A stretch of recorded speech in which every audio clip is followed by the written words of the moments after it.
Hi all, welcome to my game week 1 as we now have to call it, and also talking to 2 but also rivals and gallery stuff as well. So this game week a bit of a disaster for a few teams, which it's just the way it falls. The one that we had a bit of hope with in terms of the Cap 250 was our first team of Yanez, Rosas, Akeda, Shano and Mugoza. I thought GW1 would keep a clean sheet in a hard game, and Rosas and Yanez would get good AA and would be laughing from there. Not to be in the end. 73 points at best.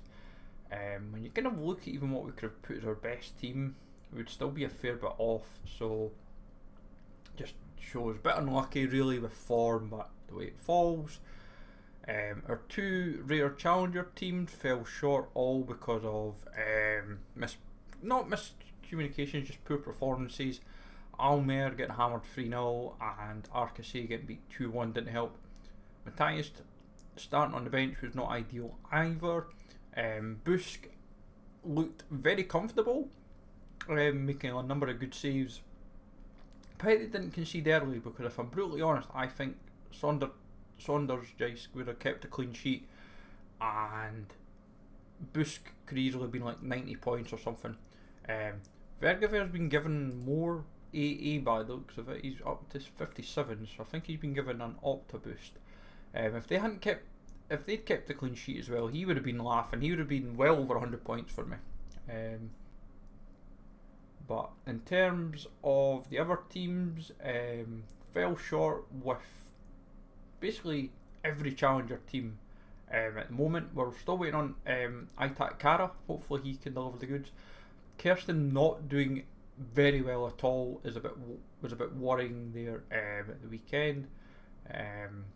Like, of all the other players, like, he's the only one at the moment it looks like that's letting the side down. Lauritsen, and I really should have went Peterson or Lauritsen as my captains. That should have been academic, but hey ho. But at the moment I'm thinking like Branderhorst is really convincing me to captain him in games. Same with Didion. Like, both of them are keeping clean sheets, so I'm going to have to rethink my teams out a bit better. Dell's just not performing, which is a bit annoying. But probably that's what happens when you go 2 defenders and you get beat 2-0. Then the 3 contender squads, they're basically sunk depending what Ortuno and Nadal do. And before Nadal plays gets 100 and Ortuno plays gets 100, and then it'd be like the most impossible thing ever. It'd be 250 points, we would suddenly get rewards and be cooking. Can't see it personally, but stranger things have happened. Escudero and OR Lengo killing a lot of teams I've noticed this week. I've seen a lot of people have Escudero especially, and they were all shocked him not playing. And then Luengo and Calvo are usually so dependable, and like the 73 that Calvo got, Luengo would have easily got the same, if not more, and yeah, he just scuppered us horribly. Then the last contender squad, Ota not playing was a bummer, but is what it is in the grand scheme of things. I will be scouting about for a third rare keeper pretty soon. I have seen a few options in the cheap bracket. I'm probably going to go with like J1 just to give us something for the rest of the window, so that way we're covered till December with a third rare team, because we've got depth. So, and I don't really want to fin the gallery at the moment with these players, because I feel like there's options. It's just making sure that everyone's kind of performing from the Avispa players and then the Hypermotion players respectively. And the free contender limited squads, they just did not perform at all, for various reasons. Cerezo getting hammered 5-3 by Kyoto Sanga was not on my bucket list. I thought Cerezo would win pretty comfortably. I would have thought maybe 5-0, 5-1 myself, and I would have thought everyone would be in AA and decisive party mode, basically, like Tanaka, Fernandez, and like KGH. I would have thought clean sheet, easy. This is probably, like, if I'm brutally honest, I thought between the three Cerezo players, I would have probably said about 200, maybe even 230 points alone out of the three of them, because I would have easily had a thought of 80 for, say, Lucas Fernandez, maybe 80 for Tanaka, and then say 70 for KGH, and we'd have been laughing, but hey ho, it is what it is. But Sanchez, nothing from him, which is a bummer. The 1-3-1, and I've not actually checked who scored. Nino and Sanchez, Ajeda. Cordoba came off the bench for 20 minutes, and he won a penalty, so it maybe made a good move not buying him, but I'm going to have to keep an eye on him now at the same time. Cantero not keeping a clean sheet is not handy either, but is what it is. As I said, Escudero hurt this team especially. Everyone played generally consistent. Nakano, Esqueta, very good AA in a 2-2. 39 points, 12 points for saves, 12 points for saving the box, making 6 in total. But yeah, that was what we call very solid. Looks like he was pretty much the star man. Vicente and Arana. I love how I've not fielded Arana in a team and he goes and gets me 71 points. Like, I'm annoyed. I'm annoyed at myself there, but yeah, it is what it is. I think, did we even field him anywhere? Yeah, we fielded him in like one of our training teams, but it is what it is. And then the last team, which could get a reward, it's not out of the realms of impossibility. Michael Meza, if he gets a decisive, then we've got a chance, and it would give us a box, which we're sorely lacking. So, has a chance. But see what happens. Murakami, good A as well from a 1-0 loss. Just a pity they didn't win, could have been happy days there. Under 23s, we're looking good for a box, I want to say. If this, let me put that back up. No, we're not. We're 3 points ahead, so I doubt we will sneak it. Just poor captaincy. Melkerson would have probably secured the box, I think, just enough maybe. But it is what it is. I thought Lakesa would have been good, but when we should have went Melkerson for 101 points, 70 decisive, 23 all round. Played really, really well against Lillestrøm. It was a good game to watch actually from a neutral point of view. I love how a couple of the training teams have scored well, 261 and 255, and I'm like, that is brutal. That is brutal. And knowing that the two of the players in one of the teams, like Butenink and Omir Fernandez, scored poorly. Maxo, Okuno and Busk scoring solid, and then, as I said, Colette scoring well in that one. It's funny how Colette is who I should have played over Kirsten, but is what it is. But yeah, so game week 1 done and dusted. Game week 2, we literally have 2 3-man squads and a 2-man squad, and then that is basically us for the game week. We've literally just tried to ensure we field all our teams. As I say, we're going to try and sort a third under 23 team over the course of the week as well.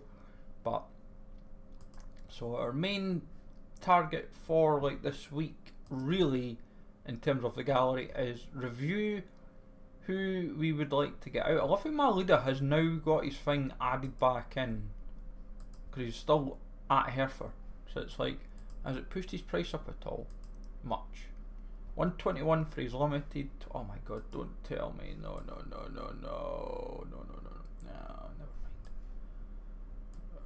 I'll maybe try and nab that off that guy, because it's like, it's not a 29 quid card.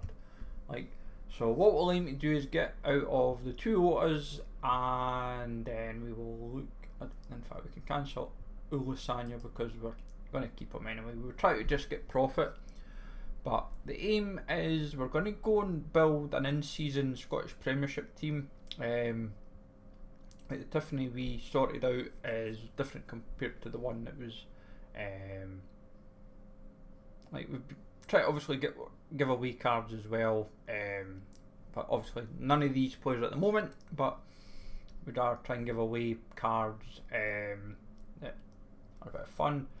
But yeah, so our main focus is at the moment to try and have a little review of who we want still in post like overhauls, as it were, like once we do our latest overhaul. Cause I'm not overly sure who I'll be keeping, like collection wise, but I need to just have a think, like what I need, what I don't need. McMath we're going to have to think about getting rid of soon. I was reading an RSL note over the weekend that Beavers looks like he's set to be number 1 from next season. So McMath is pretty much either going to become number 2 or it's like bye bye to him. So, but I'll have a look at what we can do with him. But I'll have a sit down, review who I'd like to keep and sell and all that kind of good stuff. And I'm going to have a look over my cards in general, see like ones that are not far away from, like Isketa for example, is level 17. I could use my free level up boost on him to get him really boosted up, and we'd be kind of cooking a bit more. And that's kind of what I'm thinking, is like players like, is basically players, as much as we're going to use them this season, it's like, can we get them up to like level 20? Like Tanaka, I don't see the point boosting just now because he's near enough level 17, but it's kind of where I'm thinking of. I'm like, who is getting used, who's nearly there, and say to myself, right, let's get them boosted up. Like Alex Tia, level 16, yeah, he might get boosted up, and it's my kind of logic towards it is like, who gets used a lot, who's a focal point of our gallery. We also might be doing our first champion squad as well because of Franquesa. I'm kind of pondering it, but I'm not 100% decided yet. Nardi could be going out fairly shortly as well. This is another not a great scoring game from him, 20 points, but because of the lack of, like, he's got midweek utility, so at the same time I'm like, do I really want to sell him? I love how it's his status super sub. How can he be super sub when he's like number 1 goalie at QPR? Like £7 for his cheapest, and even then we have like quite a high percentage on him anyway because we've been using him extensively. So he's like level 12. So it definitely has a bit more like time we eventually sell him on if needed. Like Quintero's another one. I'm like, we've used up the boost early on him, so, but we'll have a think. It's food for thought on who we want to improve and just take it from there. Melkerson, does he need boosts? I've got plenty, that's kind of why I'm thinking it. I've got inventory is 11, so that's kind of why I want to do it. And talking about rivals as well, just to quickly talk on that, we aim, what is this one winner for? It's usually easy and score more than 60 with a substitute. So our aim for rivals this week is, starting from tonight, we're going to just do the Atalanta game is where we're going to start, and this week we want to actually get games done, so we're thinking do Atalanta and Juve games, do the Tottenham game, and that gives us 3 that we feel confident in. Then thinking to maybe do the 2 La Liga games. I'm more leaning towards do the Atletico over Espanyol because Valladolid could go anyway, which way.